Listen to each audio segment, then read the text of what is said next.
revoilà ici avec vous. Non, non, non, j'arrête le micro. Ma petite vidéo est avec vous. Je suis avec vous pour une vidéo. Je regarde autour de moi si j'ai bien tout. Alors, voyons voir. On va faire...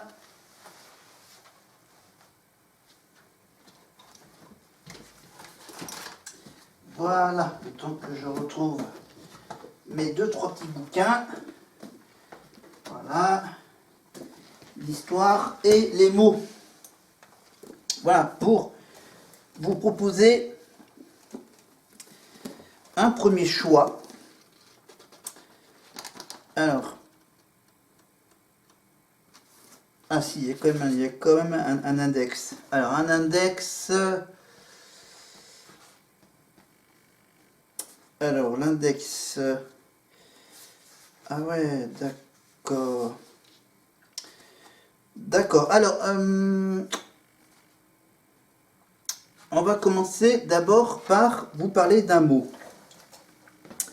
Je me rapproche de vous pour vous dire que le mot qu'on va parler... Hop. Hop, je m'accroche au fil. Voilà. Pardonnez-moi. Voilà. Hop. Je m'installe devant vous le plus près possible. Hop là. Ma petite lumière. Attends. Hop. Je monte. Hop. Mon anneau lumineux. Regardez. Hop. Voilà. Non, ok, d'accord. On va le faire. Pour pas qu'il y ait le reflet de l'anneau, on va encore un peu plus la monter. Hop. Voilà. Là, ça y est, pas mal. Alors, les mots. Par exemple, je vais donc faire un choix entre une petite liste de mots.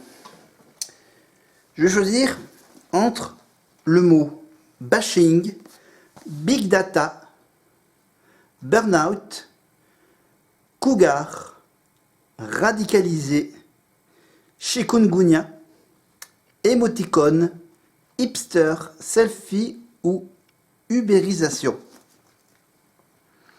À votre avis, de quels mots je vais parler?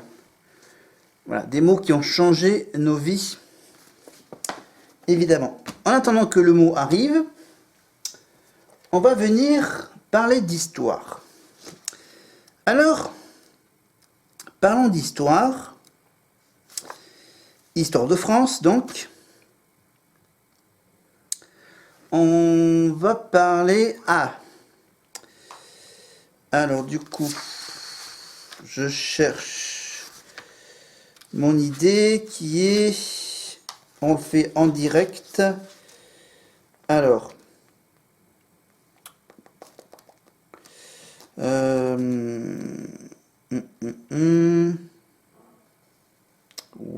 Ouais. Ok. Ah. Je suis peut-être avec... non, avec le P. Avec le P. Avec...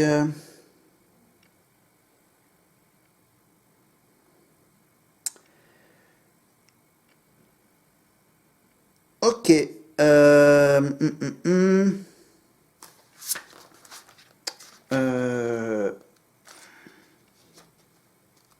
Alors, attends que je vérifie. Charles. Alors.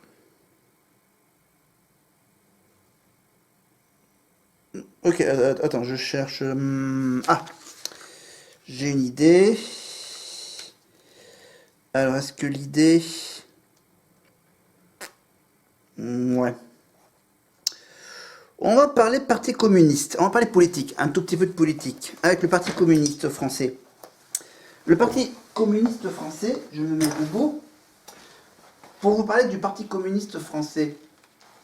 Avec mon magnifique pull, vous voyez? Non, ok, d'accord, je vais reprendre mon tabouret. Voilà, on va juste, hop, zoomer un peu.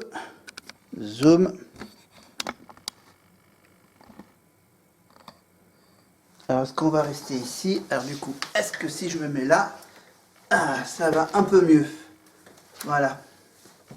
Oui, à côté de moi, bien sûr, toujours mon soutien à l'équipe de France de rugby. Allez, le 15 de France, bien sûr.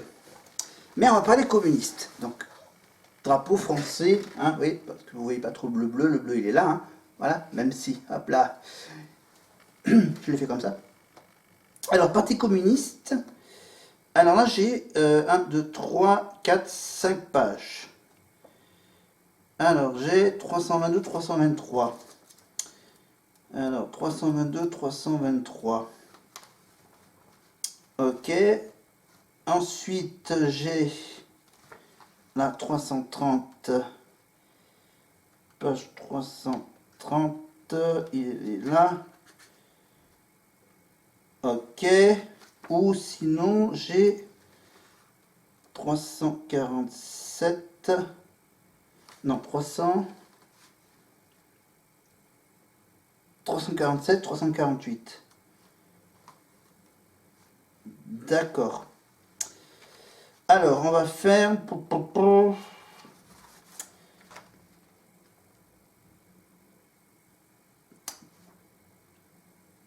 On va parler de la gauche qui se divise, la gauche qui se divise lors du congrès de Tours en 1920. Du 25 au 30 décembre 1920, il y a eu donc un congrès à Tours qui examine la possibilité d'un rattachement à la Troisième Internationale. Après des débats houleux, le Congrès se solde par une scission et la création du futur Parti communiste français. Évidemment, tout cela est en lien avec la révolution bolchevique de 1917, mal connue en France à cette époque. Beaucoup de jeunes militants qui ont rejoint la section française de l'Internationale ouvrière, la SFIO, après la Première Guerre mondiale, en ont une image idéaliste, ce qui les pousse à voter en faveur de l'adhésion au Comintern.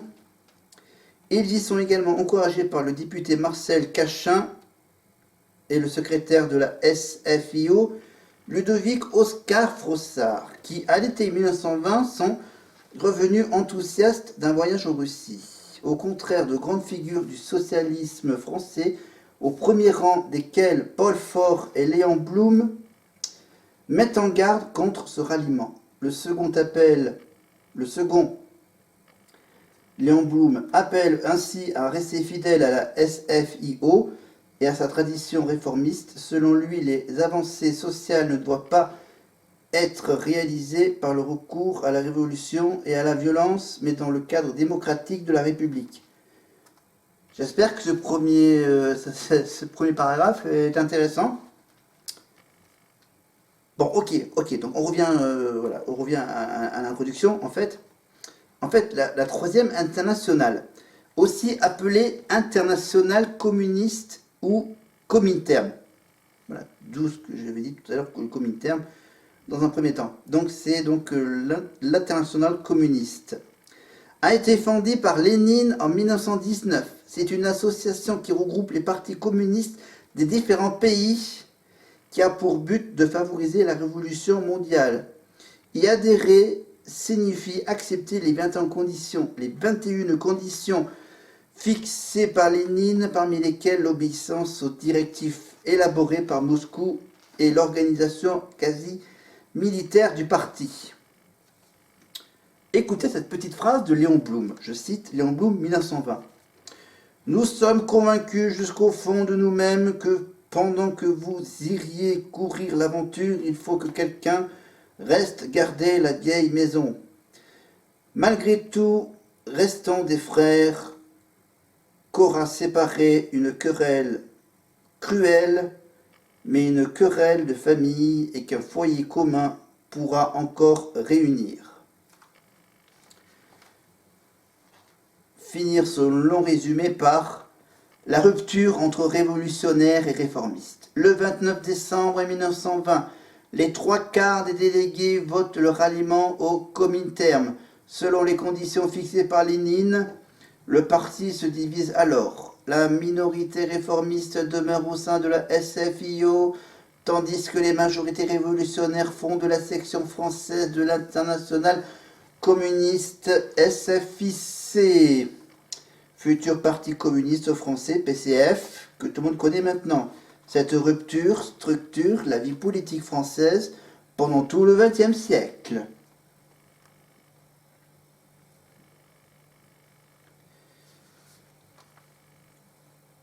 Mais pour passer de la deuxième à la troisième internationale, donc évidemment, la SFIO en fait partie, comme son nom l'indique. Voilà, donc la deuxième internationale, ou on l'appelle tout simplement l'internationale ouvrière, a été fondée en 1889 par les partis socialistes de 20 pays. Dès sa création en 1905, la SFIO en fait partie, comme son nom l'indique. Cependant, lors de la Première Guerre mondiale, les partis socialistes des pays belligérants renoncent à leur position pacifiste et soutiennent l'effort de guerre de leur gouvernement. Lénine dénonce ce ralliement comme une trahison et y fonde en 1919 la Troisième Internationale, convaincu que seule une révolution mondiale permettra l'union des prolétaires et mettra un terme aux guerres.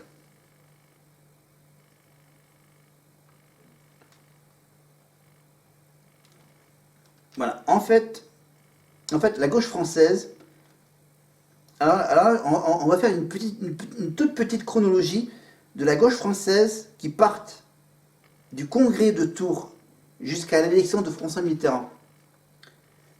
Commençons en décembre 1920.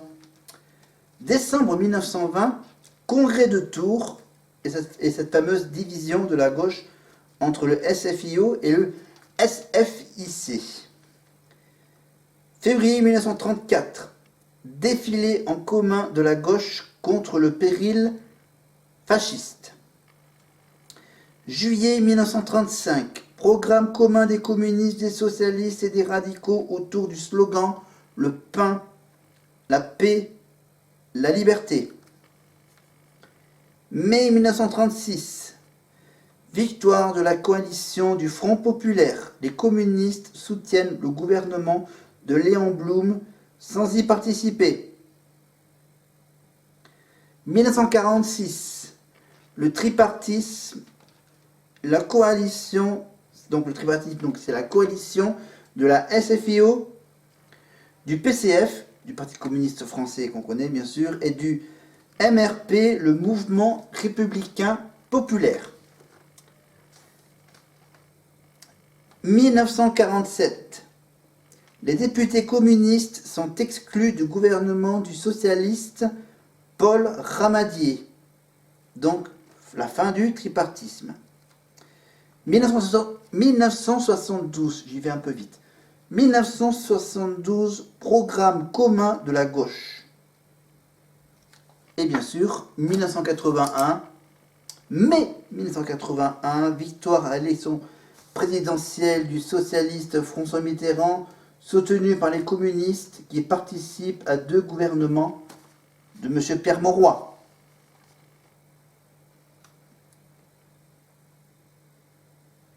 Voilà.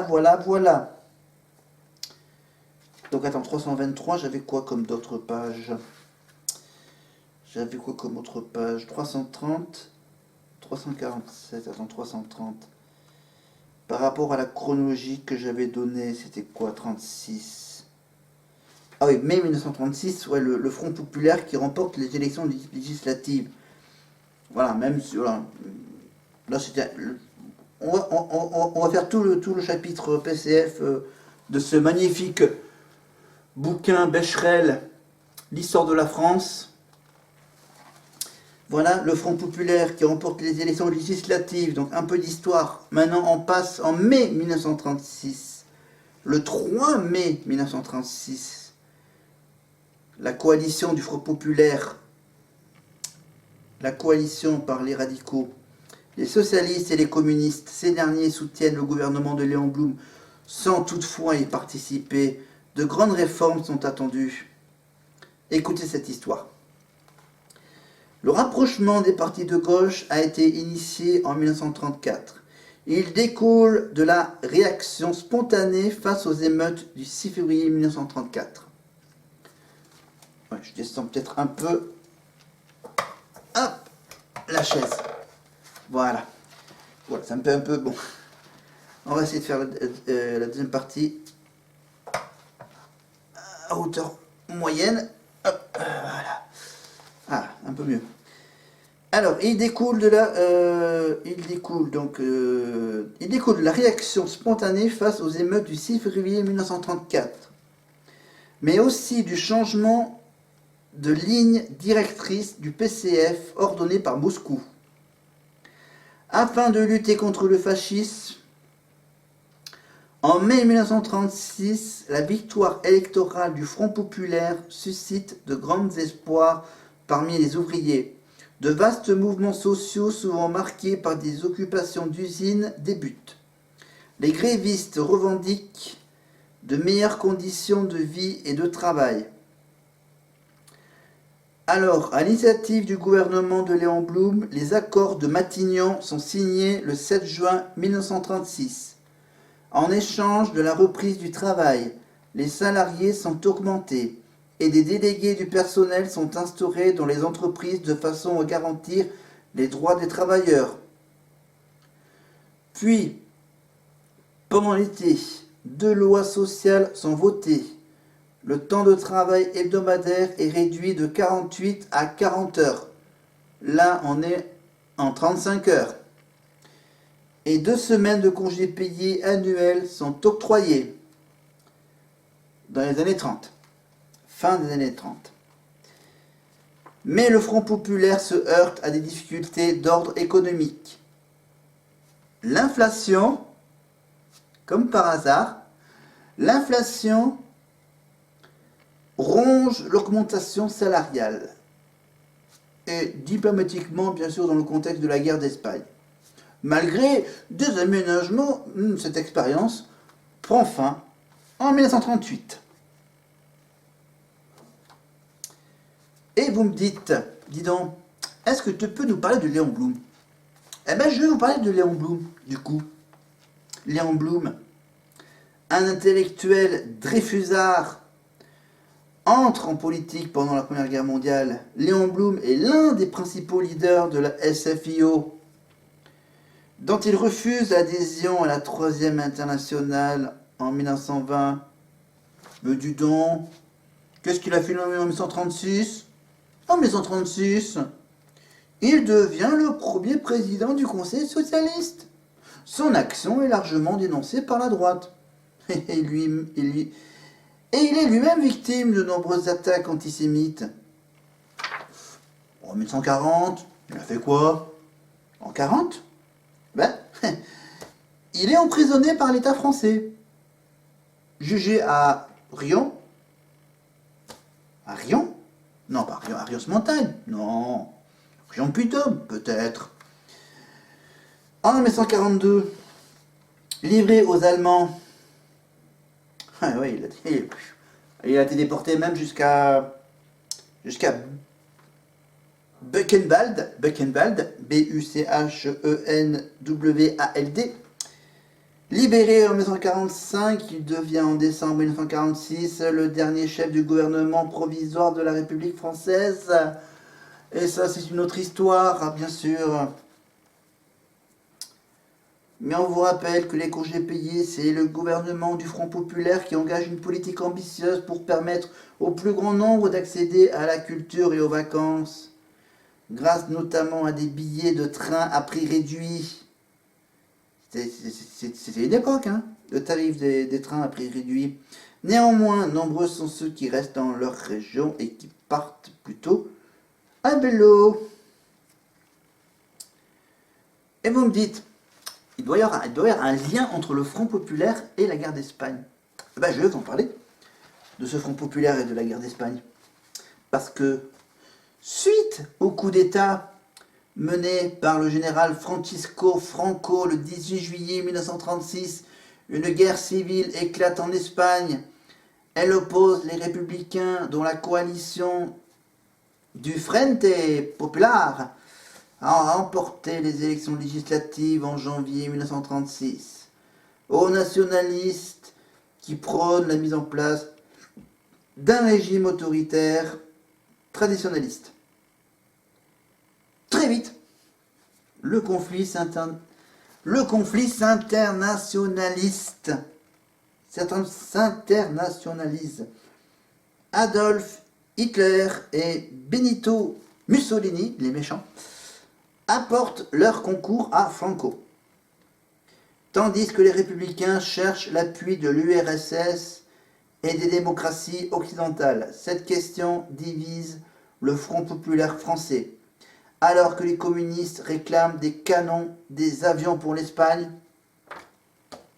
aucun rapport avec l'Ukraine aujourd'hui, Léon Blum opte pour la non-intervention du fait notamment de la réticence des radicaux à s'engager dans un nouveau conflit. Et on respire. Donc voilà, première partie 1920-1936 pour cette deuxième partie avec le Front populaire. Je crois qu'il nous reste une dernière partie, si je ne me trompe pas, pour le Parti communiste français, sur ce magnifique petit Becherel de l'histoire de France. Si je retrouve le PCF, 347, 348, 347, 348.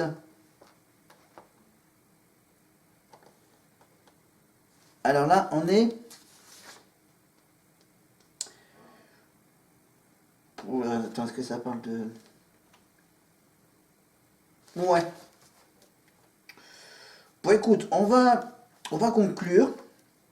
Non, je vais quand même vous lire. Ah, d'accord, je vois pourquoi il y a le lien avec ces deux pages. On va partir vers la restauration de la République.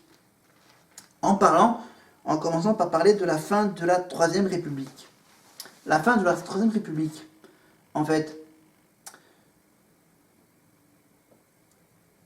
les Français et les Françaises qui ont été consultés le 21 octobre 1945, le 21 octobre 1945, le cadre d'un référendum,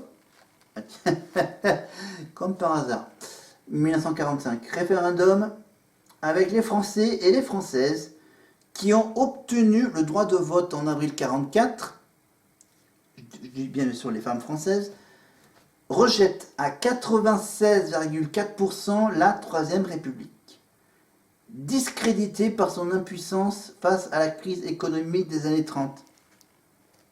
Tiens, comme par hasard, comme aujourd'hui. Sauf que pour le moment, on n'a pas encore le vote du référendum sur cette dernière République. Mais sur la Troisième République, il y a eu un vote.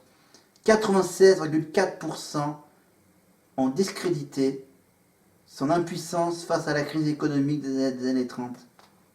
Puis, bien sûr, du fait de cette grosse défaite, il se prononce pour la rédaction d'une nouvelle constitution. Ah oui, 1945. Là, c'est que pour passer à la 4e République. Là, je vous rappelle qu'on est déjà à la 5e République. Donc ça veut dire qu'il y a déjà encore eu un petit changement entre 1945 et aujourd'hui. Parce que là, on passe de la 3e à la 4e. Ensuite, bien sûr, à savoir quand est-ce qu'on passe de la 4e à la 5e, avant de passer de la 5e à la 6e dans quelques années. Voilà. Parce qu'on a encore 3 ans avec Manu. Et peut-être qu'on aura une 6e République avec la gauche ou rester en 5e avec la droite. Mais cela ne nous regarde pas, comme disent les inconnus. Oui, les inconnus qui sont connus. Bon, on passe au tripartisme de la gauche. Trois partis auréoles de leur rôle dans la résistance dominent l'Assemblée constituante élue le même jour. Le Parti communiste français, PCF, qui se dénomme de façon exagérée le Parti des 75 000 fusillés, la SFIO et le MRP. Le général de Gaulle est nommé chef du gouvernement. Je vous ai compris. Ces partis s'unissent dans une nouvelle bataille, celle de la reconstruction. Très vite, néanmoins, des différends les opposent. Tiens, ça me rappelle l'actualité en ce moment entre la NUPES et le PCF. Bizarre, bizarre. Un petit flashback dans les années 45. Donc, on était où? On était donc les différends qui les opposent, ce qui conduit de Gaulle à démissionner en janvier 1946. Mais quelle est cette histoire de cette fameuse 4e République? Eh bien, la 4e République commence à Bayeux le 16 juin 1946, avec le général de Gaulle qui appelle à une séparation des pouvoirs et au renforcement des prérogatives du président de la République. Ça veut dire que beaucoup rejettent ces idées, en raison à la fois de la tradition instaurée pendant la Troisième République et le souvenir de Vichy. Le PCF et le SFIO souhaitent, pour leur part, que l'Assemblée domine. Leur conception d'inspiration marxiste est au cours d'un premier projet de la Constitution. Voilà. Bon, rejeté par les Français, malheureusement. Un second projet, qui est un compromis, établissant un régime parlementaire avec un gouvernement exerçant l'essentiel du pouvoir exécutif, est rédigé. Adopté en octobre 1946. Il n'en est réalité soutenu que par une minorité de Français, car un tiers des électeurs s'abstiennent lors du référendum. La 4e République manque donc, dès son origine, d'un soutien populaire, aussi bien que politique. Au lendemain de la Seconde Guerre mondiale, les démocraties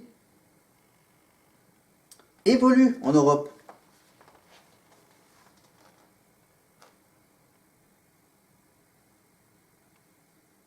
En France, une ordonnance d'octobre 1945 établit un système de sécurité sociale.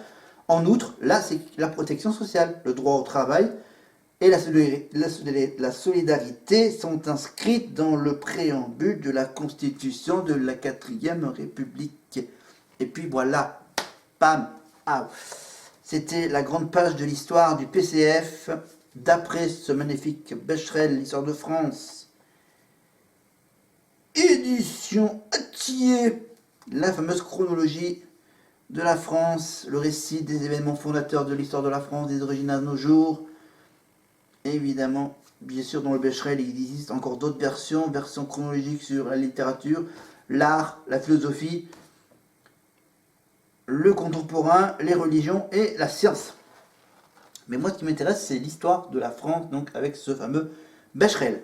Mais, au début de la vidéo, je vous parlais de ces quelques mots qui ont changé nos vies. Ces quelques mots,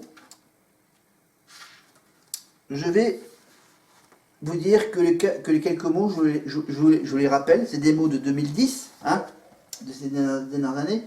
Le mot bashing, big data, burnout, cougar, radicalisé, chikungunya, émoticône, hipster, selfie et ubérisation. Alors, quel mot je vais choisir? Selfie, ubérisation, hipster, émoticône, chikungunya, non. Cougar, non.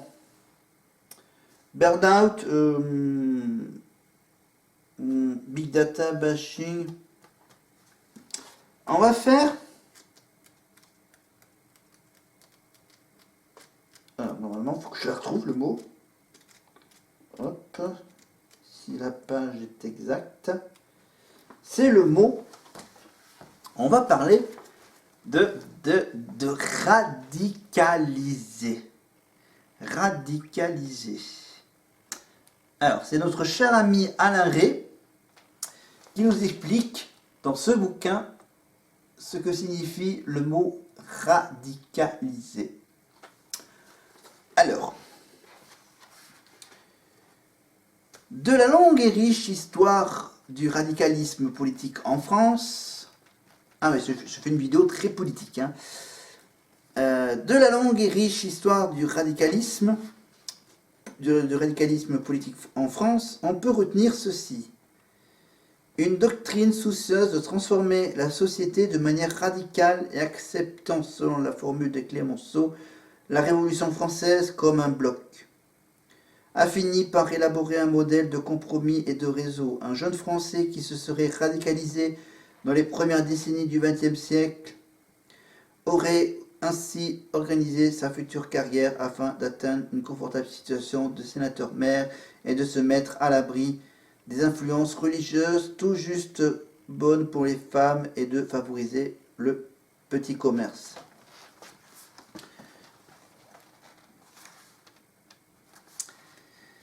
Il en va tout autrement un siècle après.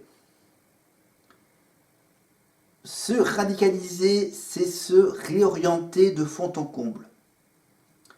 Conformément à un enseignement auquel on adhère totalement, c'est rejoindre les exaltés, les enragés, les fanatiques des époques passées, et de décider de ne pas se priver d'aucun moyen, quelque violent ou destructeur qu'il soit. Pour changer le monde, le moine catholique qui se rendit coupable de régicide en 1589, l'anarchiste du XIXe siècle, dans l'humanisme libérateur, pouvait se transformer en bombe, assassinant président, impératrice ou passant. Nous dirions qu'ils étaient radicalisés au XIXe siècle. Ce n'était guère qu'en anglais qu'il était question de radicalise ou de radicalisation. La dérivation sur radical avait été tentée en 1845 par un néologue, mais l'usage normal du verbe en français n'a lieu qu'après 1870.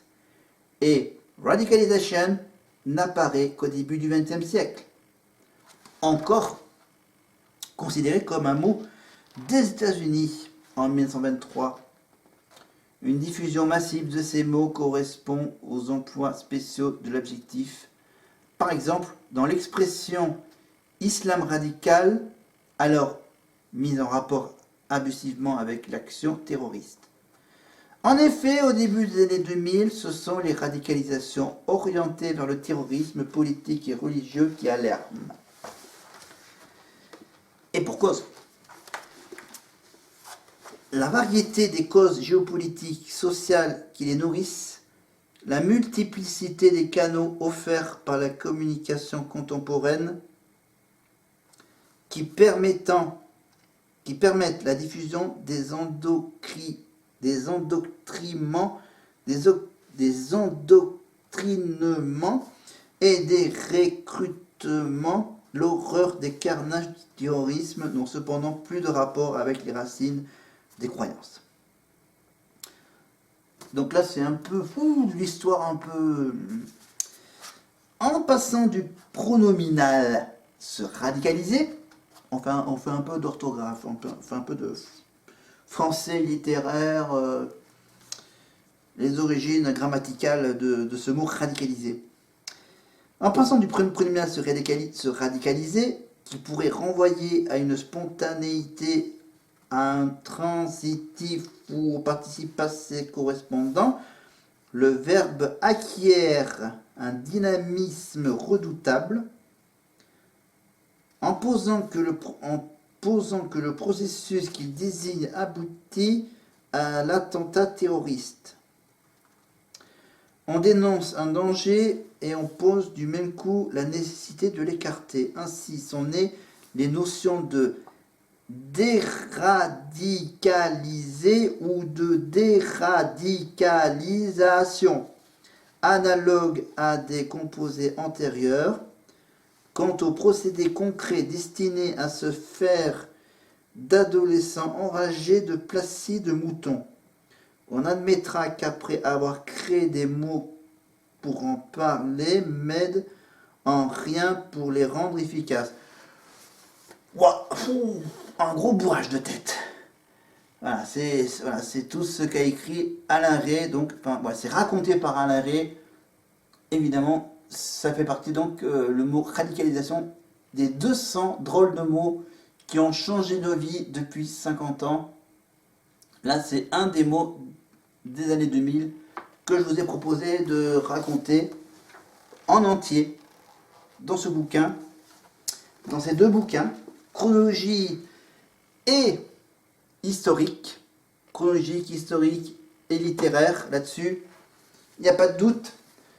On va se quitter là-dessus, évidemment, parce que faut que je mange, faut que je fasse mon petit repas avant de voir un match de rugby très important entre deux gros clubs favoris. C'est le gros match des qualifications pour la Coupe du Monde. J'ai ma petite télé, ma grande télé qui est juste à côté. Et donc ce match, c'est, je vous rappelle le nom de ce match, c'est Afrique du Sud-Irlande sur la première chaîne de France, d'Europe même, TF1. Donc Afrique du Sud-Irlande, gros match ce soir. Donc je vous laisse, je vais manger un petit bout et regarder le début du match. Le gros match du samedi soir. Et nous, on se retrouve donc, je vous rappelle que j'ai toujours comme objectif de vous parler d'une youtubeuse. Alors, la youtubeuse, est-ce que je l'ai dans le coin? Est-ce que j'ai le bouquin dans les environs? Attends, c'est pas elle. Ah si, je l'ai là. Je l'ai là. Parce que précédemment... oui, c'est ça. Oui, précédemment, je vous ai indiqué la fameuse petite tasse. La tasse avec la tête de chat. Évidemment, le petit coffret de recettes. Des recettes healthy et gourmands de jus.